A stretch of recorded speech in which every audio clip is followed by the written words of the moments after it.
And let's start with you, Key. What is Black in America to you? Black in America to me Mm-hmm.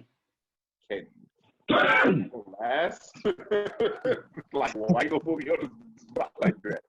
I mean, I'll give you a short summary. Black in America to me, for me as a person, I'm not gonna speak for all of black people, but black people in America to me is not as hard as it is for most people.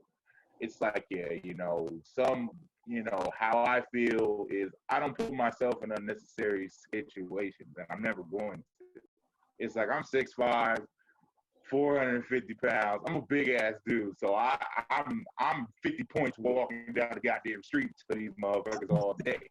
And so I'm a realist about it. So it's like being 6 foot since sixth grade has always been a struggle.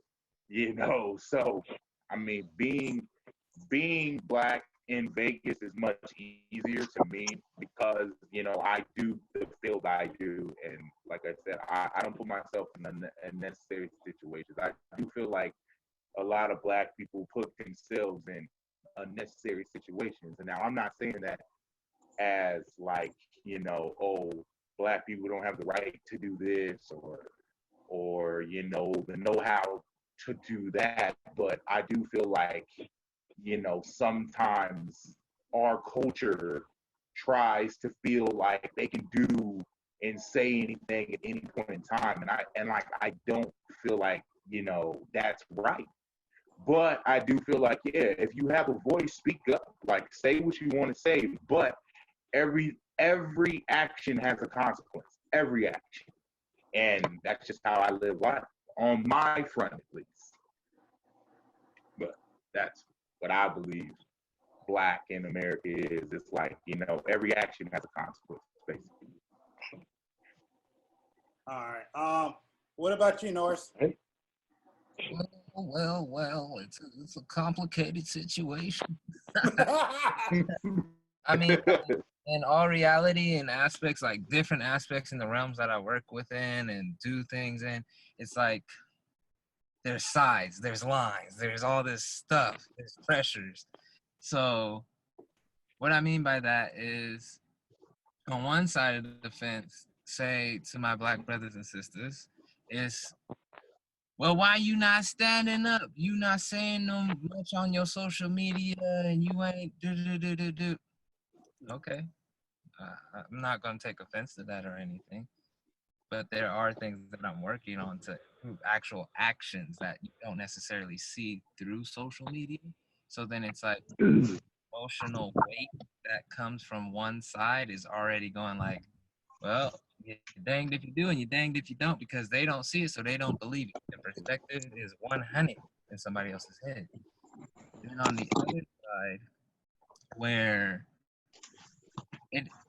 whether it's a Hispanic person, a Caucasian person, a Latino person, whatever the race may be, usually the things that I've dealt with personally and also with work and all that stuff, people don't tend to be that way, but there's a certain amount of action that comes behind helping one another as human beings.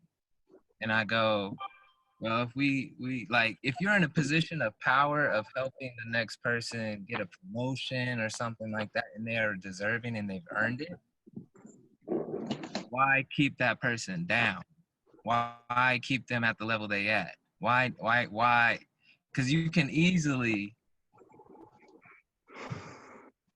half the time it's like this, line on the dotted line, like that. So why is it so hard for the next step? And then there's been situations of, I'm not trying to be on one side or the other. I'm not doing all that.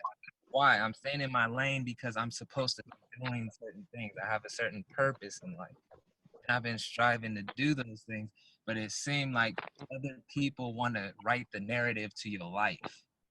And I'm going, that's not right. And it's like, hold on. I thought I decided I make my choice. My freedom of choice is there. And I feel like the freedom of choice for a lot of people gets stripped away when people start adding on their whole thing and get down to other people's stuff. And it's like, hey, hold up. I'm not doing that to you, so why you think it's right to do it to me? Yeah.